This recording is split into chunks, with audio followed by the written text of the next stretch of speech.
Stop. Okay, would you please remove her from the room? The welcome mat is out at Dickinson City Hall. Unless you dare to question this guy, the Dick of Dickinson. I've been here since I was 12 years old, and I care about Dickinson a lot. Kathy Palmer had plenty she wanted to say, but her comments, along with the chance for residents to confront their mayor and city council at the beginning of a public meeting, which happens all over this country, was delayed in Dickinson the other night, while the mayor and council went behind closed doors for nearly an hour and a half instead. Some of the folks who had packed the council chambers had to leave.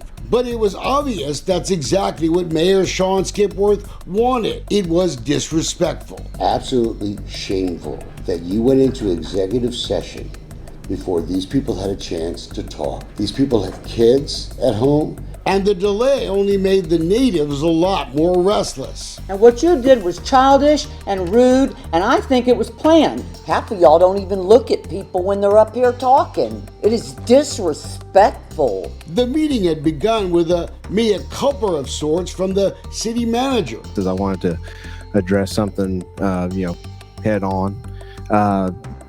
For those that, follow social media. Theo Melanson didn't apologize for often drinking on city tax dollars or hitting local bars till 2 a.m. But he did admit that one receipt he turned in for reimbursement 5 months ago was false. He claimed he was meeting with the developer. He wasn't. Surveillance video showed he was taking the mayor's family out to dinner. The reason why I wanted to say it publicly in front of everybody is because I do want to own an error. But the video showing Melanson out until closing time at area bars was first shown by Dolcefino Consulting, and the sarcasm from the gallery was not unexpected. All these people stayed back here for an hour and a half. I think that was completely inappropriate. I was hoping that maybe we could order pizza and just turn in the receipt as a developer or something. It looks like the only new sales tax dollars is being generated are from liquor sales consumed by the city manager, paid for by our tax dollars. Pressure on the city manager to step aside appears to be growing. The chamber president warning Dickinson is heading in the wrong direction. Promised big economic projects like Water Street have yet to materialize. Sales tax revenue is down almost 40% this year. Millions of dollars of land have been purchased with no projects attached to them. Hundreds and thousands of dollars spent on projects that have never happened and never will happen. The crowd was there to hear about the legal shockwaves hitting Dickinson, possible litigation over the recent condemnation of the Creekside Apartments near I-45 and 517. The mayor called the legal threat by Houston attorney Tony Busby a shakedown. This small town's response, voting to hire Rusty Harden. All those in favor say aye. Aye. Those two powerful lawyers are currently on opposite sides in the Ken Paxton impeachment case. They were on opposite sides too in the Deshaun Watson sex assault case. Now, a multi-million-dollar battle that could bankrupt this city. They bring in Tony Busby. They're raising the stakes.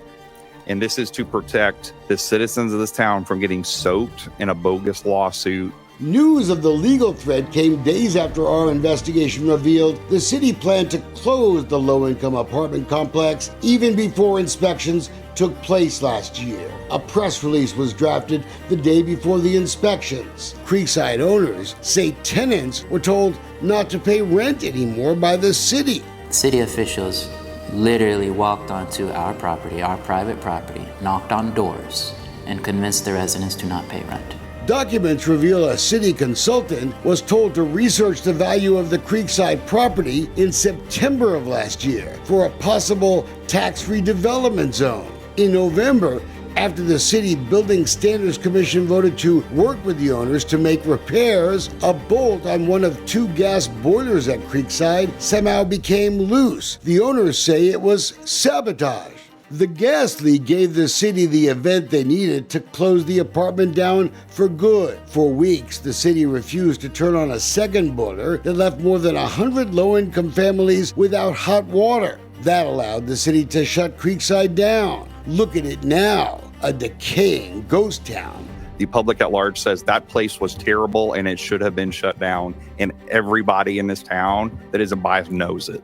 The mayor says the city's much publicized PR campaign to document the shutdown of Creekside was worth it, even though critics say Skipworth and the city manager used the Creekside crackdown as a publicity stunt to win re-election. Now let's see how much the taxpayers will have to spend to protect their egos. And now a multi-million-dollar lawsuit looming over us. Accountability comes no matter how much you run from it. It was said that we wouldn't come back from Harvey.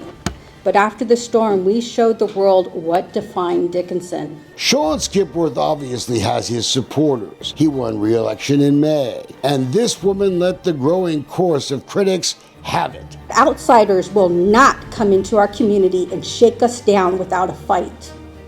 Please show these radicals who we are. We are Dickinson strong. Did I mention that's Melissa Skipworth? She's the mayor's wife.